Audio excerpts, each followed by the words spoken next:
Hello everyone, welcome back to the NPC Dungeon. This week, I do not have a DM advice video planned. Instead, I have advice for players. I know it's tempting to think of the game as purely the DM's responsibility, but we all have a part to play. The DM puts a lot of work into it, but it's something that we're all doing together, which means that your DM is actually opening up a story they made for you and all of your friends to play around in. Because of all that, not only is it important to be respectful, but also there are many things that we can do when we're playing in a game to help the DM out just a little bit. Running a game is a lot of work, so here are a few ways to make your DM's life just a little bit easier. So let's learn something.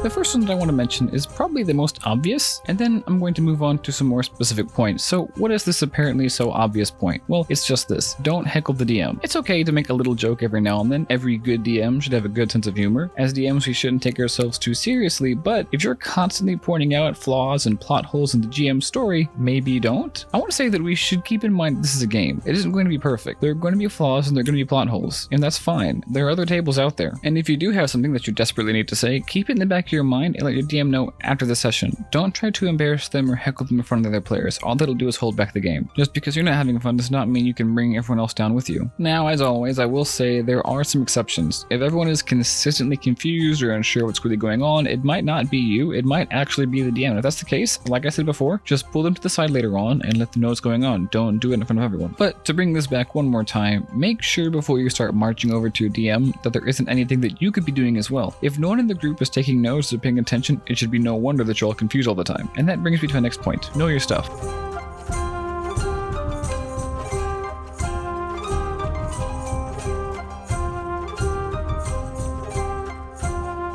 When I say know your stuff, yes, I am referring to paying attention, knowing what's going on in the world, but I'm also, and mainly here, referring to knowing your own stuff for your own character. The DM won't know everything, the DM won't know every rule, the DM won't know every spell, and the DM won't know every detail of your complicated backstory. They have a lot to know as it is. A good DM will try to know everything they can, but it's just unfeasible to hold them to some ridiculous standard that requires them to know everything. If they leave out a single detail of your backstory, it isn't the end of the world. It can be hard to work all this stuff together into a single coherent story. And in terms of spells and game rules, I have an easy fix for you. It's useful just to write them down, take pictures, have them somewhere nearby and on hand so you don't have to look them up yourself every turn or turn to your DM to do so. That only holds the game back. Of course, every now and then is okay. I understand that in combat the field constantly changes and it can be hard to adapt, but it should not be an every turn thing. And in terms of backstories, I have to mention backstories. I'm talking about knowing your stuff. Like I said in the very beginning of this point, you need to, at the very least, know your own stuff. How can you expect the DM to know your stuff if you don't even remember it? Trust me on this. The more you know, the more you prepare, the more fun this game is going to be. But that's about all I have to say about that. My next point builds right off of this one, and it's all about making recommendations to your DM.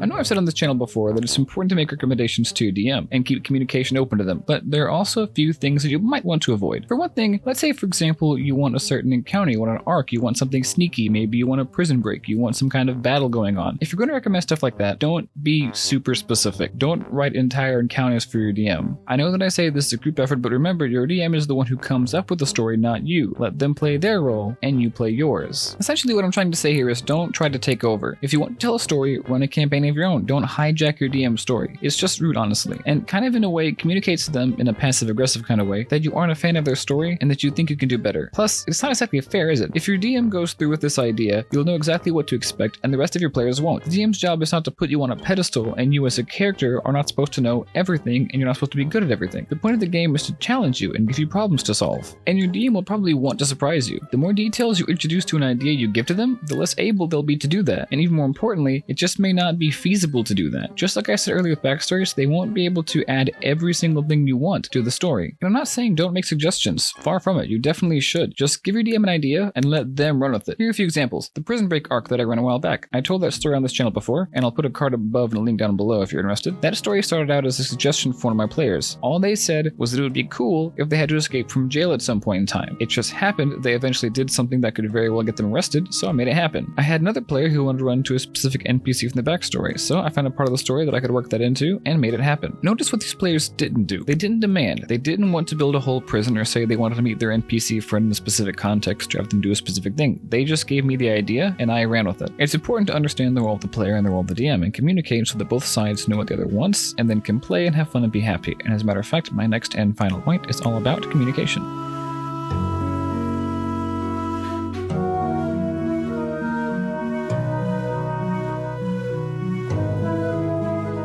This one won't be a very long point, but it will be a very important one. The first thing that I want to say about it is to make sure that you aren't trying to call your DM out or anything like that in front of the players during the game. Unless it's something really serious like your DM is being rude or making the other players feel uncomfortable or something like that, obviously. But if you think that the players could benefit from having more NPC interaction or think your DM should allow the party to have a little bit more freedom or some other genuine critique like that, that's fine. Just make sure you're doing it off to the side, not during the game. I actually always appreciate that as a DM. How can the DM know what the players want if they don't tell them? Just don't come at them aggressively and make sure that you either do it in private or after the session or something like that. And real quick, not all feedback has to be negative. Be sure to let the DM know what they're doing right as well. Again, how can they know if you don't tell them? But for the rest of this point, I'm going to talk about things that you might say over the table. The first and really main one is questions. If you need clarification, that is 100% fine. We all do sometimes. Just don't ask questions like, well, how does that make sense? Or why doesn't the NPC just do this or that? Again, it's a game. There are going to be little plot holes and it's going to get goofy at times. I can guarantee you that if you watch whatever your favorite D&D stream or show or whatever it is that you like to watch, there are going to be little plot holes and problems in those too. That's just the nature of the game. What a DM shouldn't do, obviously, is anything to take away your agency as a player or put you in situations over and over again intentionally, or there's just no way for you to succeed. If they're doing that, then yes, say something about it. But back to the main topic, and lastly, just be respectful. Your DM puts a lot of work into the story. Let them know how it's going. Let them know you're having fun. If you're not putting anything into the game, how can you expect your DM to? But that's it for this week's, I guess, player advice. I hope you enjoyed it. I hope you learned something from it. And as always, I really appreciate everyone who gave this video a watch. If you did like it, feel free to check out this week's story. If you're watching the day this video came out, that story will be out tomorrow. It's all about a battle royale that I once ran for my players. And come back next week where I talk more about the player's perspective. It'll be about backstories specifically. And in the spirit of that, I'll talk about the backstory of a character that I made a little while back in place of next week's story. Again, thank you all so much. And until next time, let's learn something.